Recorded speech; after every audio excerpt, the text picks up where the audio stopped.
मैं मुस्तफ़िज़ ख़ान नफीस नर्सरी गढ़ मेरठ रोड शाहजहाँपुर। सभी को मेरा अस्सलाम वालेकुम, आदाब, सत श्री अकाल, नमस्कार। मैं आज आप सबको ये बताना चाहता हूँ कि कुछ लोग जो मेरे पास कस्टमर आते हैं वो ये पूछते हैं कब कब स्प्रे होनी चाहिए पेड़ों पे और कब कब खाद डलना चाहिए। अब ये टाइम स्प्रे करने का आया है जो बरसातों के बाद पेड़ लगने लगता है और फिर वो फुटेर मारता है बरसातों में। उसके बाद वो फुटेर मारता है, उसके अंदर दो बीमारियाँ पैदा की होती हैं हो जाती हैं। पहली बीमारी रेंगा लगना। आपको मैं दिखाता हूँ रेंगा किसे कहते हैं। आइए करीब लाइए। रेंगा इस टाइप के पत्ते को कहते हैं, जैसे ये रहा मैं तोड़ रहा हूँ ये पत्ता। ये ज़्यादातर बीमारी पाई जाती है नाशपाती, बब्बू गोसा, खूबानी, किन्नू, मौसमी, संतरा, नींबू। देखिए इस टाइप की बीमारी होती, पत्ता यूँ सुकड़ जाता है। इसके बीच में ये रहा रेंगा, देखिए ये चल रहा।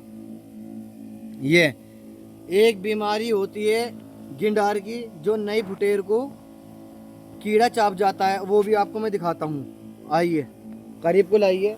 देखिए ये रहा, ये बीमारी ये स्टार्ट हो गई, ये रही। देखिए पत्ता चाप गया कीड़ा।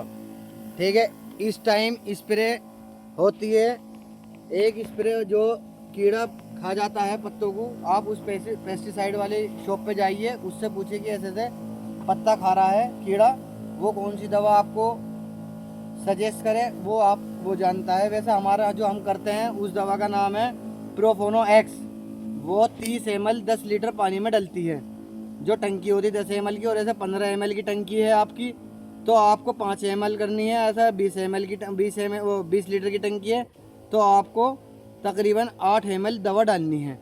ऐसे ही अब रेंगे की दवा आ जाती है। रेंगे की दवा जो होती है वो दवा होती है मोनो, पर इसे सरकार ने बैन कर रखी है। वो अच्छे पेस्टिसाइड के पास मिलेगी जो बिल्कुल मान्यता सरकार द्वारा मान्यता प्राप्त होगा, उसके पास वो मोनो दवा मिलेगी। ठीक है, वो कोई छोटे वोटे उसके पास नहीं मिलती पेस्टिसाइड शॉप पे, बड़े पेस्टिसाइड शॉप पे मिलती है। और ये दवा इस काम में यूज़ की जाती है। अब रख गया, अब फिर कब आता है इसकी दवा कब यूज़ की जाती है, ये अब आपको यूज़ करनी पड़ेगी फरवरी में जाके। फरवरी कब? 20-25 फरवरी के बाद, क्योंकि उस टाइम में फुटेर मारता है।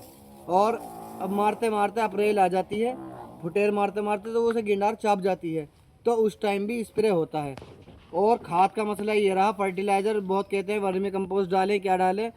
हमारा जो आपको मेरी सलाह है, सबसे बेहतर खाद तो होता है, वो खाद होता है गोबर का खाद। ठीक है, डंक बफेलो। ठीक है, डंक बफेलो फर्टिलाइज़र जो होता है वो बेहतर रहता है, क्योंकि उसमें जितने भी बैक्टीरिया होते हैं बहुत अच्छे बैक्टीरिया होते हैं, और वो ताकत पेड़ को देते हैं। और या आप डाई डालें। और आपको मैं एक बात और बता दूं, यूरिया का किसी भी बड़े छोटे पेड़ में फलों के यूज़ ना करें। यूरिया पेड़ को ख़त्म कर देता है, बढ़ात जल्दी देता है, ख़त्म कर देता है। और कुछ बागवानों की मेरे पास आती हैं जो बहुत कंप्लेंट आती हैं। उसकी क्या काय की कंप्लेंट आती है ज़्यादातर कि भाई बड़ा पेड़ था, इतना मोटा पेड़ था, 25 साल का था, 35 साल का था, वो सूख गया।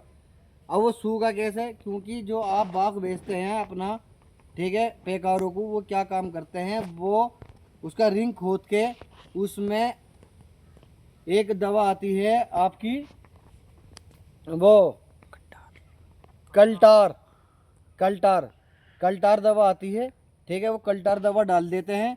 और उससे क्या होता है, जैसे आपने एक देसी भाषा में सुना होगा, जो भैंस दूध नहीं दे रही उसके इंजेक्शन ठोक दिया और दूध निकल गया। ऐसे ही बड़े पेड़ों में कल्टार ठोक दो आप, और जो पेड़ नहीं आ रहा वो पेड़ आ जाएगा। और वो ज़्यादा ज़्यादा 8 साल, 5 साल, 6 साल, 3 साल, चाहे वो 50 साल का पेड़ हो, चाहे तकरीबन 65 साल का पेड़ हो, वो क्या होगा, वो ख़त्म हो जाएगा। वो पेड़ हल्के हल्के एक एक गुद्दा सूखता चला जाएगा और वो ख़त्म हो जाएगा। आपसे मेरी विनती है कि आप इस चीज़ को रोकें और वृक्ष लगाएं। और जो बड़े बड़े पेड़ हैं, पैकारों से साफ अल्फाजों में उनसे ये पहली शर्त ये रखें आप जो बेचे जिसको, कि भाई आप कल्टार नहीं लगाएंगे। क्योंकि अब भाई बहुत पैकारों को पता नहीं होता, बागवानों को, कि भाई कल्टार क्या चीज़ है। वो रिंग खोदते हैं और दवा लाते हैं, लिक्विड में दवा होती है, बाल्टी बाल्टी ला के उसमें मिला के उस काम को करते हैं। तो इस चीज़ को रोकें, और जिससे अपना वृक्ष बचे और सही फल दे।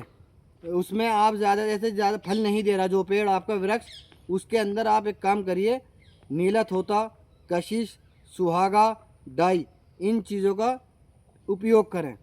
ठीक है, धन्यवाद।